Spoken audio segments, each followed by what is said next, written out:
Before we get into today's video, I'd like to thank Surfshark VPN for sponsoring this video. Surfshark is a VPN service that protects your online information by encrypting all the data that you send through the internet, making sure anyone you don't want to see it doesn't see it. So it's keeping all those unwanted pests from seeing your private information. But one of my favorite features of Surfshark is I can be anywhere in the world with one click of a button. So due to licensing and stuff like that, a lot of stuff on streaming services is restricted depending on where you are in the world. But with Surfshark VPN, you can be anywhere in the world with one click of a button. I'm in Australia watching Australian Netflix. Not anymore. I'm in America watching The Walking Dead on American Netflix.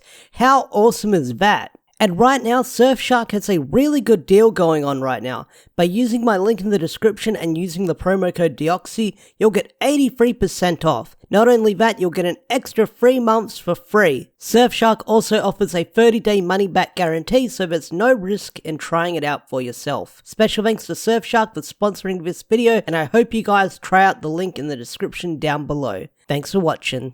So Power Rangers Dino Fury episode 4 is finally here, and we're introduced to our brand new green and black rangers, Izzy Garcia and Javier Garcia.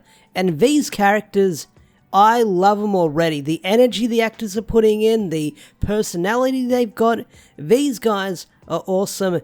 And I'm glad to see them finally make their on-screen appearance, because these characters and the actors who play them are freaking amazing. So props to Tessa Rao and props to Chance Perez for putting in an awesome performance in their debut as Rangers in this brand new episode, and I'm excited to see what's going to come next, because this episode was just vibing with energy as we were introduced to our brand new Rangers. So before I talk about the plot of the episode, I want to talk about the music, because I feel like the music in Power Rangers Dino Fury does not get enough love as it should, because the composer for Power Rangers Dino Fury is amazing, because you have so much bopping tracks in the background as you watch the episode. Like the scene when Javier and Izzy morph into Rangers for the very first time, the music is just this orchestrac or this choir music that sounds like something out of Dark Souls. And the scene when Zato and the others go to interview Izzy at the sports track, like they've got this techno bopping music that you hear in the background that kind of fades in and out, but it pops out at the right moment. So the music for Dino Fury is freaking amazing, and they know when to use it, because back in the old day, Power Rangers would just have the background music playing all the time because kids need music or they'll get bored and stuff like that. But the music in Dino Fury is really great, and I love it. So episode 4 of Power Rangers Dino Fury is called New Recruits, and it's based on what we see in this episode, where Void Knight has his brand new general called BoomTower, and the Rangers get Izzy and Javier on their team. So it's a play on words, because we get several brand new players in this episode. And BoomTower, he's okay for a character. I mean, he's your typical general who does his thing, he follows orders. Apparently they were meant to steal the orb for him in this episode, so he'll get stronger. But I like BoomTower. I hope he doesn't turn into like a gag character, which I don't think he will, because we've kind of got Mucus there. She's there as the gag character. I think BoomTower is meant to be the muscle and the strong-headed one, and he'll probably make some dumb remark here and there. But the other comic relief character we saw, the monster of the day and the monster of the week, was Draconax, which I can't remember his name, which the running gag on this of the episode was no one could get his name right, and he got really mad, and I can't remember his name either. Draconoid, Draconax, whatever it was called. He was the monster of the day, which was the very first monster you saw in Ryusoulger episode 1 when he goes giant, and that's where they use the Zord footage for when they fight him. So what's the plot of this episode? So it starts off with Amelia, Zato, and Ollie going to Buzz Blast, as Zato is applying for a job to become a reporter at Buzz Blast. And here we meet Javi, and Javi is so much swag. Like, Chance Perez puts a lot of swag and charisma into the character, and I just love it. Like, he's laid back with how he sits and how he moves his body around and stuff like that. Like, Chance Perez nailed this character and makes him act like a normal human being. Like, he doesn't seem too robotic when he delivers his lines. Like, he knows what he's doing. So, Javier and Zato are both gunning for the job to become a reporter at BuzzBlast.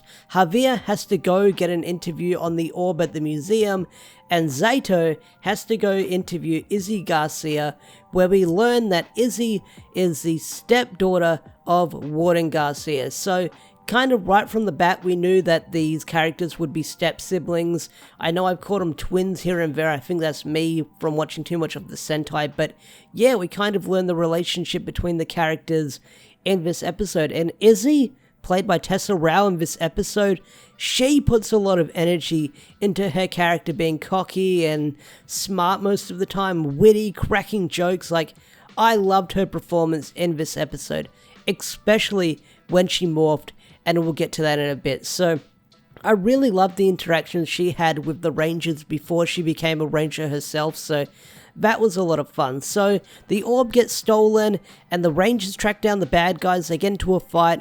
Warden Garcia gets knocked out by the bad guys. Like, the bad guys don't hold any, like, they don't hold back. Like, they say, you're in our way, we're going to attack you, and Warden Garcia cops the full blast of the attack and gets knocked back. Like, that was surprising. Like, he didn't get knocked out of the last minute. No one pushed him out of the way. He caught that attack head on, and he was able to stand up after it, having like a few head injuries. So, props to Warden Garcia for standing his ground without any weapons, taking on the monsters. So, props to him. Props to that dude. So, here we meet Warden Garcia and Izzy interacting once Chance's character, Javier, runs off with the orb and goes into the forest. But what's also, like, this is my main complaint when we learn that these three characters are related, the Warden, Izzy, and Javier. Like, Warden Garcia said, no, not Warden Garcia, Izzy says that her dad does not approve of Javier being a musician, so he'll run off into the forest and play his instruments here and there, which kind of made me roll my eyes when I heard that, because, not in a bad way, it's just that last season for Beast Morphers, we had Ravi going through his arc, keeping his musician stuff, his painting stuff a secret from his mum, and they held on for it for like an entire season, and then at the start of season 2, and it does worry me if we're going to go through that same arc with Javier again through the entirety of Dino Fury. That's what worries me. So I'm hoping this plot thread gets wrapped up at the end of the season, and it's not something that the character is sneaking around and doing, hiding it from his parents. Like, I hope that we wrap up this plot thread in a couple of episodes or at the end of the season, because I don't want the whole, oh, my dad doesn't approve of me or my parents don't approve of my hobby, so I sneak off and do it because they won't let me follow my dreams. I mean, we went through that last season, and I don't want to see it again, to be honest. I mean, unless they do it in a unique way, but we'll see what happens. That's my small nitpick with the whole parent hiding their hobby from their parent. Kid hiding their hobby from their parent trope that you see. So let's talk about the final fight scene in the forest for this episode, because it is so well directed. The stunt performances, the fight choreography just blew me away with what they did with this original footage, because they go balls to the wall, all out. So props to the director and the writers, the stunt performers in this episode, because holy crap, this was epic. So we have Javier, and in the forest where he's confronted by the monsters, he's saved by the Rangers, and then he smashes open the orb, and it's revealed that Ranger keys are inside of the orb. So this is where we get the debut of the green and black Dino Fury Rangers, and this fight scene is freaking epic. But before the fight scene begins, you have Izzy wearing a skirt when she makes her first debut as a Ranger, and what's also really awesome is she rips it off and says, "This isn't for me," and that kind of gives away or explains why Izzy doesn't have a skirt in the Sentai footage. And they didn't have to do this, like, they could go with it unexplained, but the fact that they went the extra mile with the attention to detail with Izzy ripping off the skirt saying "this isn't for me" is freaking amazing. I love that. Like, I love that. Like, they didn't have to do that. They didn't have to do that, but they did. And I love that they did it because it shows what the character's like. It shows what the character Izzy is like.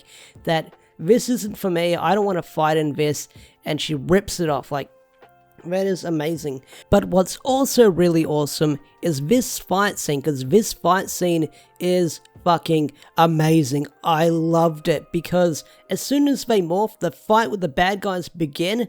But what makes this fight really unique is Izzy doesn't use her Dino Blade or Dino Saber, whatever you want to call it. She gives it to her brother.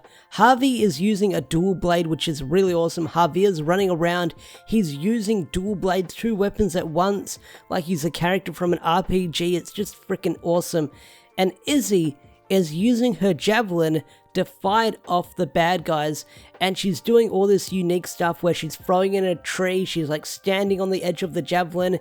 She's just got so much sass when she fights, and I'm glad they incorporated that into her fighting style, like using her sporting equipment in battle. Like, they didn't have to do it, but it adds to the character, and that's why I love it. So the bad guys are defeated. They find him in the Zord, which they only use the 3 combination mech this time. We've still got to get the other Zords later down the line, which will probably be in a couple of episodes if you follow with what I post on the channel. But yeah, they have a fight scene with the Zord, which is pretty cool. It's mostly from, I believe, the first episode of Resoldier, where they form the mech for the very first time. But either way, I really love this episode. Like, this episode, apart from my one nitpick, was freaking amazing. Like, the characters felt like human beings. Like, oh, like, I don't know what to say. So the bad guys are defeated.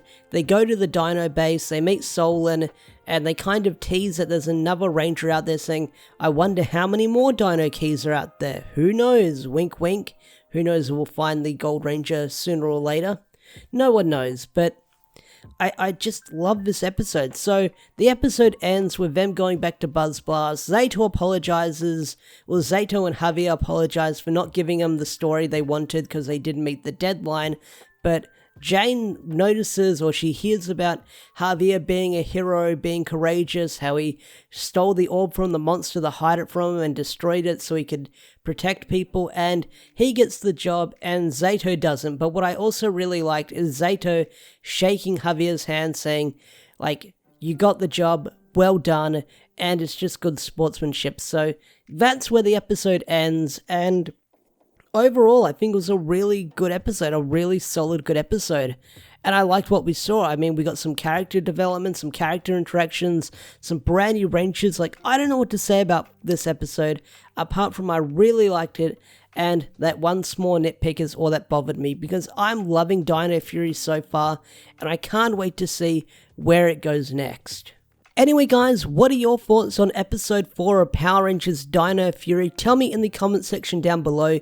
Did you love it? Did you hate it? I'd love to hear your thoughts and opinions. With that said, I'm going to wrap this video up. Don't forget to hit that like button, subscribe to the channel if you're new, and special thanks to all the members such as Swagger4. If you want to get your name shouted out at the end of a video like Swagger4 over here, become a Zord tier member or higher, where you'll get special perks on the channel such as badges, emojis, and all that good stuff. But with that said, I'm going to wrap this video up now. Thanks for watching, and have a wonderful day or night. Peace out, take care, and I'll see you guys in the next video. Bye!